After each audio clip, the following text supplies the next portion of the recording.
අපිත් එක්ක එකතු වෙලා ඉන්නවා දිස්ත්‍රික්කයේ සිංහල මාධ්‍යයේ දෙවනියා. ඉතින් මේ නුලාය අපිත් එක්ක එකතු වෙලා ඉන්නේ යාගේ අත්දැකීම අපේ අනිත් නංගිලා මල්ලිලා එක්ක බෙදා ගන්න. එතකොට ඔයා ප්‍රසන්නසරි ක්ලාස් එකට එකතු වෙන්න කලින් ක්ලාස් එකකට ගිහිල්ලා තියෙනවනේ. ඒ ක්ලාසුයි මේ ක්ලාසුයි අතර වෙනස ඔයාට මොකක්ද දැනුනේ? මම කලින් ක්ලාස් එකකට ගියා. ඒත් මට සෙකන්ඩ් පාර්ට් ලියන්න බැහැ.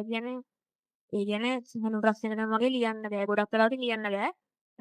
ඒත් මේ ක්ලාස් එකට ආවට පස්සේ මම සෙකන්ඩ් පාර්ට් එක ලියන්න පුරුදු වුණා. සෙකන්ඩ් පාර්ට් ලියන්න හොඳ කොන්ෆිඩන්ස් එකක් ආවා. සර් අපිට සෙකන්ඩ් පාර්ට් ලියන්න තියරි හරියටම ඉගෙන ගත්තාම ඕන දෙයක් ලියන්න බෑ විදියට සර් අපිට හොඳට තියරි දෙනවා. ඒතකොට සෙකන්ඩ් පාර්ට් ලියන්නත් පුළුවන්. මේ කෘතිඵලයට යන්න ප්‍රසන්නසරි ක්ලාස් වලට කොහොමද වැදගත් උනේ? තියරි ක්ලාස් එකේ හැම දවසකම ඉගෙනලා ඉවරනට පස්සේ ඒකට දාලා පාස් පේපර්ස් ටික කරනවා. එතකොට අපිට ඉගෙන ගත්ත ටික උගල් ගියාක් ගන්න පුළුවන්. අනිත් එක අවසාන කාලේ කරන රෑන්කින් පේපර්ස් නිසා අපිට ඕන දේවල් ලියන්න පුළුවන් වෙනවා. ඒවා අමාරු නිසා ඒ අමාරු ගැස් ලියන්න තියෙන බය නැති වෙනවා. ප්‍රසන්න ගමැතිගේ සර්ගේ ඉකොන් ක්ලාස් එකට ජොයින් වෙන්න ඉන්න නංගිලා මල්ලිලාට ඔයාට දෙන්න තියෙන පණිවිඩය මොකක්ද?